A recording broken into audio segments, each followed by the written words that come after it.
Watch. Chris Pratt. Guardians of the Galaxy director James Gunn whipped out his Star-Lord quad blaster to defend Chris Pratt from one Marvel fan. The director, 55, clapped back at a fan on Twitter for suggesting that Marvel replace the actor, who has played Peter Quill, Star-Lord in the Guardians franchise since 2014, with Patrick Wilson instead.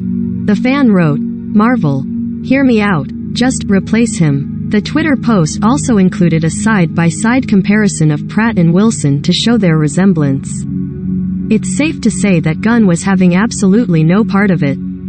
For what? Because of your made-up, utterly false beliefs about him? He tweeted in response. For something that someone else told you about him that's not true?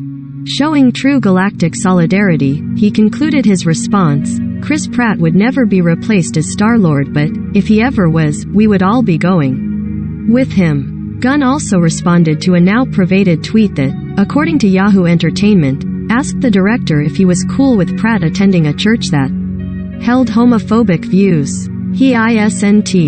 "I know the church he currently goes to. Do you?" Gunn replied, "The answer is you don't, but you heard from someone who heard from someone who heard from someone where he goes to church, so decided, yeah, okay, I'll believe this terrible thing I heard online about this celebrity."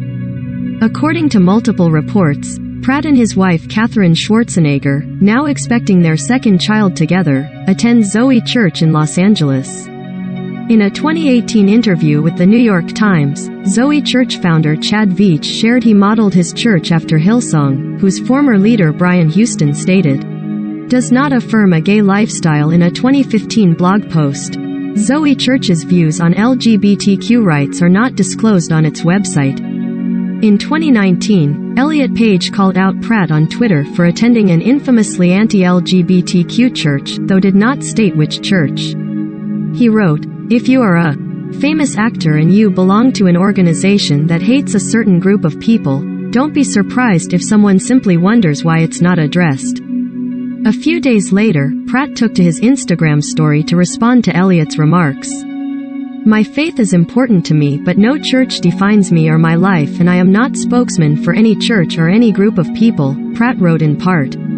"My values define who I am. We need less hate in this world, not more. I am a man who believes that everyone is entitled to love who they want, free from the judgment of their fellow man." Still, calls from fans for the so-called worst Chris in Hollywood to be replaced have resurfaced following the release of the Thor: Love and Thunder trailer earlier this month. In the video, Thor is joined in multiple scenes by Star-Lord, who is openly bisexual in the comics, and the rest of the Guardians. It's not just Gunn that has Pratt's back. In 2020, his fellow Avengers assembled around him too. "You all, at Pratt is as solid a man there is," Mark Ruffalo tweeted. "I know him personally, and instead of casting aspersions, look at how he lives his life. He is just not overtly political as a rule. So did Iron Man himself, Robert Downey Jr. What a world," he remarked in a lengthy 2020 Instagram post. "The sinless are casting stones at my brother, Chris Pratt." Describing Chris as a real Christian who lives by principle, RDJ continued, "If you take issue with Chris, I've got a novel idea.